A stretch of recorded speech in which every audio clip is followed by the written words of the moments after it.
तुम पे है। I will love. आप मेरी मदद करेंगी ना? अगर मैं कुछ बोल नहीं रहा तो इसका ये मतलब नहीं कि मैं आपकी बात मान। लेकिन मैंने उसे यहाँ नहीं बुलाया था, यहाँ से जाने को कह रही थी, तो यहाँ नहीं बुलाया। जो वक्त बताया उस पर पहुंच जाना, और कोई गलती नहीं होनी चाहिए। चालबाज ड्रामे की आने वाले एक साथ में अब आप लोग देखने जा रहे हैं कि अब अनाया जो कि अब ऐज़ा की दुश्मन बन जाएगी, क्योंकि अब जब ऐज़ा ज़बरदस्ती अनाया की शादी रूहान के साथ करवाएगी तो अनाया ये बर्दाश्त नहीं कर पाएगी, क्योंकि अब वो शियान के खफा होने और उसके रूठ जाने का पूरा इल्ज़ाम इसी ऐज़ा पर लगाएगी। लेकिन अब ऐज़ा ने जो भी किया अब वो घर की इज्जत बचाने के लिए किया, क्योंकि शियान जो कि बिल्कुल भी इस काबिल नहीं था कि अब उसके साथ ज़रा भी रिलेशनशिप रखा जाता, क्योंकि अब वो तो सिर्फ़ और सिर्फ अनाया को यूज़ कर रहा था और अनाया इतनी बेवकूफ़ थी कि अब उसकी हर बात आंखें बंद करके मान रही थी और यकीन कर रही थी।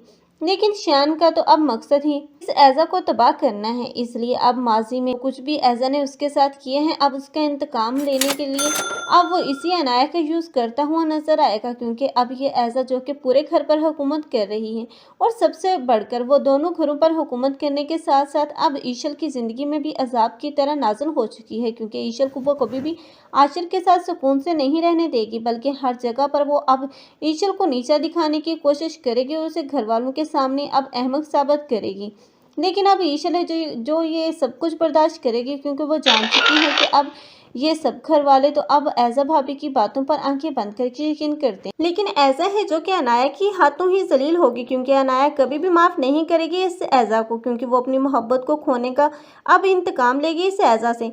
और ऐज़ा होगी जो कि बहुत जल्द सबके सामने बेनकाब हो जाएगी और सब लोग ही अब ऐज़ा के असली चेहरे से वाकिफ होने के बाद हो सकता है कि असद भी अब उसे डिवोर्स दे दे और उसे अपने घर से निकाल दे। इस तरह ईशल की बेगुनाही भी साबित हो ही जाएगी और आशिर को पता चल जाएगा कि उन लोगों के रिश्ते में जितने भी इख्तलाफात थे वो सिर्फ और सिर्फ इस ऐज़ा भाभी की वजह से थे।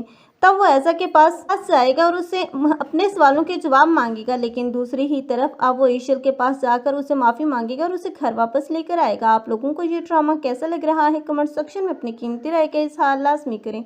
मज़ीद ऐसे रिव्यूज़ के लिए हमारे चैनल को लाजमी सब्सक्राइब कर लें। अगर आप लोगों को हमारी वीडियो अच्छी लगी हो तो वीडियो को लाइक करना मत भूलिएगा। अल्लाह हाफिज़।